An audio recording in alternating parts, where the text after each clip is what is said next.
Tobago's October Carnival brought thousands of people to the island.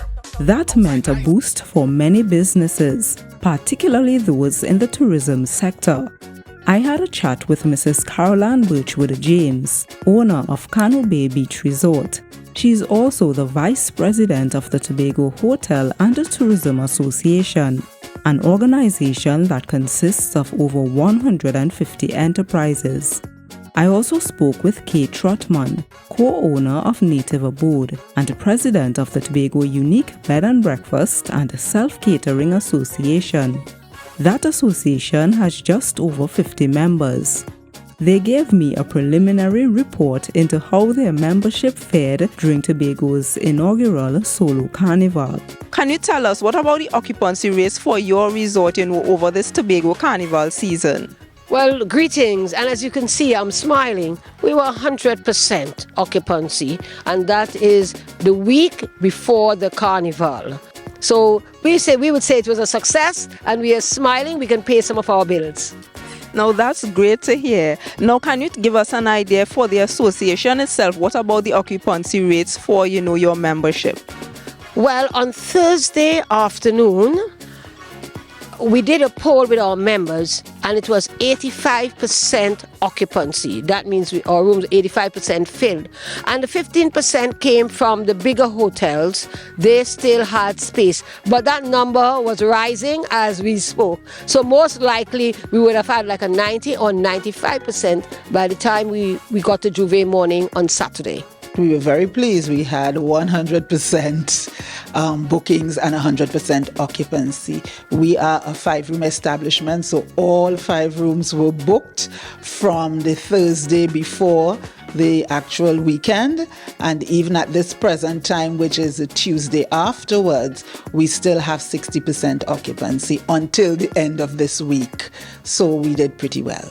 The majority of our properties, I would say above 70%, did have 100% bookings. And to date, based on our check, did have that whatever bookings they had at 100%, they actually got them at occupancy. So they did pretty well. Do you think that this Tobago October Carnival would have benefited the tourism sector and specifically the accommodation areas? Well, certainly. Because when you have tourists, you must have events. And this Tobago Carnival, especially the first carnival in the country after the pandemic, well, that would be an iconic event.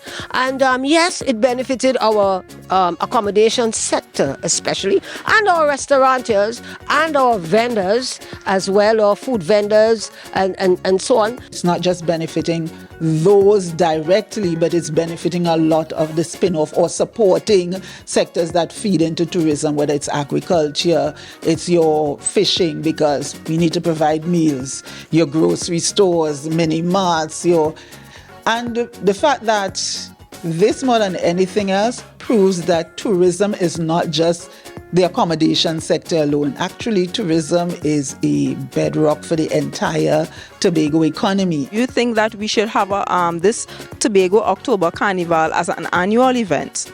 Yes. This is about 10 years in the making, There was a committee before talking about the Tobago Carnival, and we did a report. So yes, this must be an annual event, and it must be in October. We have already looked at the calendar of events for Carnival, and we are touting that this is the last Carnival for the year, and it's going to happen in Tobago. You cannot have all your events in the dry season alone.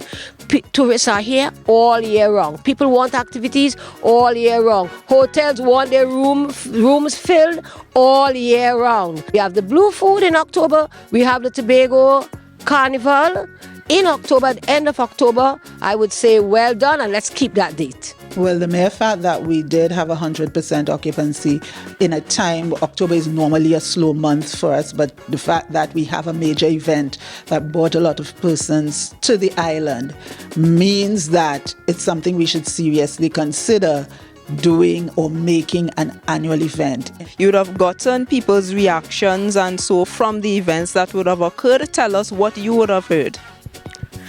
Well, people enjoyed themselves. It was a resounding success. Most of what people said was that it was safe. No major incidents. And that is always a plus, especially when you're talking about tourism, you're talking about people and their safety. Most of all, people want to go to the event and they want to know that they are safe and they want to feel safe. We also want to say thank you to Caribbean Airlines. At the last minute, they did a good job and brought people to the island, as well as the Port Authority. They brought a lot of people, extra sailings and so on, and people were satisfied, and everybody had a good time.